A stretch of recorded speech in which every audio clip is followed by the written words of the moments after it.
बिस्मिल्लाहिर्रहमानिर्रहीम। I am Syed Numan Hussain Shah from Bagh Kashmir. आज हम बात करेंगे मेकर्स डेप्रिसिएशन मेथड के बारे में, जो बीएस लेवल का एक इम्पॉर्टेंट क्वेश्चन है। ये क्वेश्चन हमने पिछले साल के जो 2023 के पेपर में उनमें से लिया है। इससे पहले हमने डिक्लाइनिंग बैलेंस मेथड और स्ट्रेट लाइन मेथड के बारे में बात की थी। आज हम बात करेंगे मेकर्स डेप्रिसिएशन मेथड के बारे में। मेकर्स डेप्रिसिएशन की मेथड की डेफिनेशन क्या होती है? The makers depreciation method allows for large deduction in the early year of an asset's life and lower deduction in later year।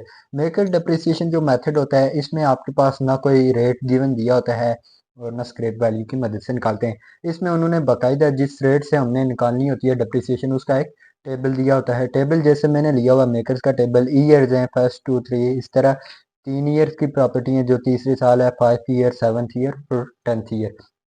Question की तरफ चलते हैं, उससे हमें ज़्यादा समझ आएगी कि टेबल में से हमने किस तरह वैल्यूज लेनी है। सबसे पहले ये मैंने जो क्वेश्चन लिया है 2023 के पेपर का क्वेश्चन, ये है कि first 1 April 2020 delta company acquired a new machine with an estimated life of 5 year. Cost of machine was 1,65,000 to tax purpose. This machinery is classified for 5 year property. Compute the amount of depreciation recognized in each year first 3 year under maker method। ये जो हमारे पास आई हुई है कि delta company ने एक machine जो है परचेज किया, उसकी एस्टिमेटेड लाइफ 5 ईयर थी, ठीक है। Cost of machine was 1,65,000 for tax purpose. This machinery is classified for 5 year. ये जो हमारे पास ये प्रॉपर्टी दी होती है, उस साल की हमने मेथड में से रेट लेना होता है। जिस तरह 5 ईयर प्रॉपर्टी है, तो ये 5 ईयर हमारे पास कौन सी है? 5 ईयर। बस ये हमारे पास दी होती है। ये पेपर में 7 टेबल दिया होता है। बस अब हमें इसको बिल्कुल नहीं छेड़ना, क्योंकि 5 ईयर प्रॉपर्टी है। और हमने compute the amount of depreciation, हमने डिप्रिसिएशन कितने साल की बनानी है?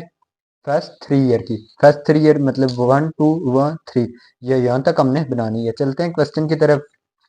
5 ईयर प्रॉपर्टी के हमने 3 साल की बनानी है, तो सब, और ये बनानी किससे? अंडर स्ट्रेट लाइन मेथड से बनानी है। अगर डिक्लाइनिंग बैलेंस मेथड होता तो हम हर साल आने वाले बैलेंस पर निकालते। ये स्ट्रेट लाइन मेथड है, तो इसलिए हम हर साल वही रखेंगे। क्या हमारे पास अमाउंट है? फर्स्ट ईयर हमने लिया 16, ये 1,65,000 मल्टीप्लाई बाई फर्स्ट ईयर की क्या हमारे पास 20% है, तो ठीक है, मल्टीप्लाई बाई 20/100, ये हमने निकाल दिया। इसका क्या आ जाएगा हमारे पास? 33,000। ये हमारे पास आ गया। इसको हम डेप्रिसिएशन एक्सपेंस में 33,000 लिखेंगे और अकुमुलेटेड डेप्रिसिएशन में भी 33,000।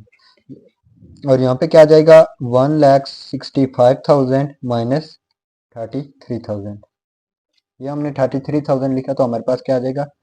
1,32,000। ये हमारे पास आ गया। अगर डिक्लाइनिंग बैलेंस मेथड होता हमारे पास, तो डिक्लाइनिंग बैलेंस मेथड में हम इस पे निकालते हैं, लेकिन स्ट्रेट लाइन मेथड है तो यही निकालेंगे। 1,65,000 मल्टीप्लाई बाई दूसरे ईयर की यहाँ पे लेनी है। यहाँ पे रेट आपने इसमें से लिया है, 3 साल का बनाना, और 5 ईयर प्रॉपर्टी है, ये 32% है। 32% ये हमने ले लिया।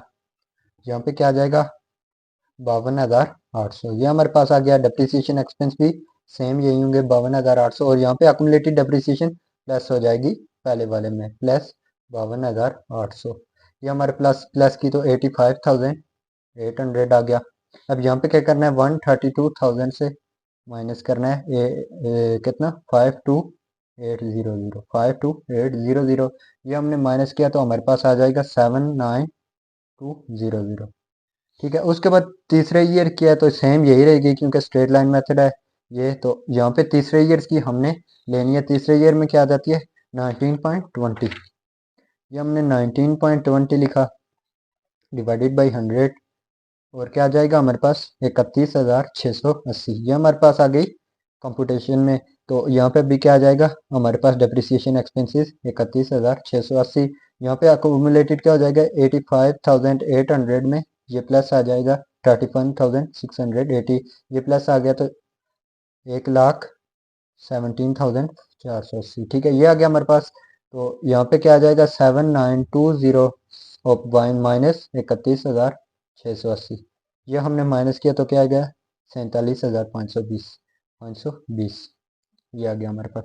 ये इस तरह से हमने मेकर्स मेथड का पूरा एक क्वेश्चन कंप्लीट कर लिया है, ठीक है।